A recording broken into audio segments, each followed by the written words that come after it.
Om Sai Ram. This is Sai Satcharitra, chapter 46. This chapter describes Shama's trip to Kashi, Prayag and Gaya, and how Baba in the form of his portrait was there ahead of him. It also describes Baba's reminiscences of the past birth of two goats. Preliminary, blessed, O Sai, are your feet. Blessed is your remembrance and blessed is your darshana, which frees us from the bondage of karma. Though your form is not visible to us now, if devotees believe in you, they receive divine experiences from you. By an invisible and subtle thread, you draw your devotees from far and near to your feet and embrace them like a kind and loving mother. The devotees do not know where you are or what you want to accomplish, but you skillfully pull the wires so they ultimately realize that you are behind them to help and support them. The intelligent, wise and learned folk fall into the pit of samsar on account of their egoism, but you save through your power simple and devout persons. You invisibly play games but show that you are not concerned with them. You do things and yet pose as a spectator. Nobody can ever figure out the reasons for your actions. The best course, therefore, is for us to surrender our body, speech, and mind at your feet and always chant your name, so as to destroy our sins. You fulfill the wishes of your devotees, and for those who are without any desires, you give bliss supreme. Chanting your sweet name is the easiest means of salvation for your devotees. Through this, our sins vanish, the Sattwa qualities and righteousness gain predominance, and discrimination, dispassion, and knowledge are also attained. Thereby we abide in ourself and our Guru, who are one and the same. This is what is called complete surrender to the Guru. The only sure sign of this is that our mind becomes calm and peaceful. The greatness of this surrender, devotion, and knowledge is unique, for peace, non-attachment, fame, and salvation follow it. If Baba accepts a devotee, he follows him and stands by him day and night. Let the devotee go anywhere he likes. Baba is there ahead of him in some form and in an inconceivable manner. The following story illustrates this. Sometime after Kakasaheb Dikshit was introduced to Sai Baba, he decided to perform the thread or Upanayan ceremony of his eldest son Babu at Nagpur. At about the same time, Nanasaheb Chandorkar's eldest son was getting married at Gwalior. Both Dikshit and Chandorkar came to Shirdi and lovingly invited Baba for these events. Baba asked them to take Shama as his representative. When he was pressed to come in person, Baba told them to take Shama with them and said, "After visiting Banaras and Prayag, I will be ahead of Shama." Now mark these words, for they show Baba's all-pervasiveness. With Baba's permission, Shama decided to go to Nagpur and Gwalior for these ceremonies and from there to Kashi, Prayag and Gaya. Appa Kote decided to accompany him. They both first went to Nagpur for the thread ceremony. Kakasaheb Dikshit gave Shama 200 rupees for his expenses. Then they went to Gwalior for the marriage. There, Nanasaheb Chandorkar gave Shama 100 rupees and his relative Mr. Jathar also gave him 100 rupees. Their next stop was Kashi and then Ayodhya, where they were well received in Jathar's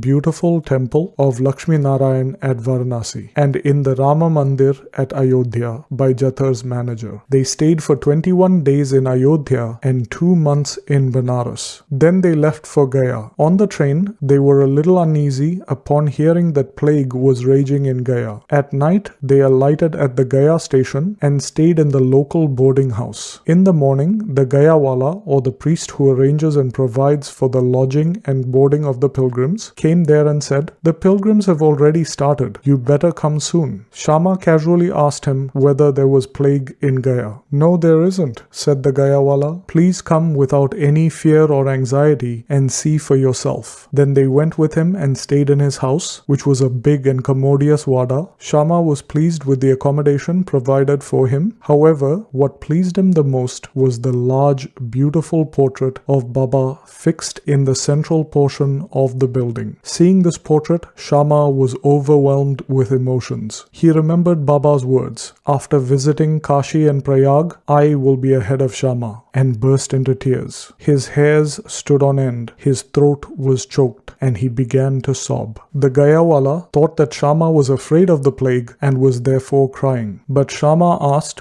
where he had got Baba's portrait. He replied that he had 200 or 300 agents working at Manmad and Punatambe to look after the convenience of the pilgrims to Gaya, and it was from them that he had heard about Baba's fame. Then about 12 years ago, he went to Shirdi and received Baba's darshana. While in Shirdi, he wanted Baba's portrait, which was hung in Shama's house, and with Baba's permission, Shama gave it to him. This was that very portrait. Shama then suddenly remembered the incident. The Gayawala's joy knew no bounds when he learnt that the same Shama who had obliged him before was his guest. Then they were both very delighted. The Gayawala gave him a royal welcome as he was a very rich man. He treated Shama to a ride on an elephant and attended to all his comforts and conveniences. The moral of the story is that Baba's words came true to the letter, and unbounded was his love for his devotees. He also loves all creatures equally, for he is one with them. The following story will illustrate this.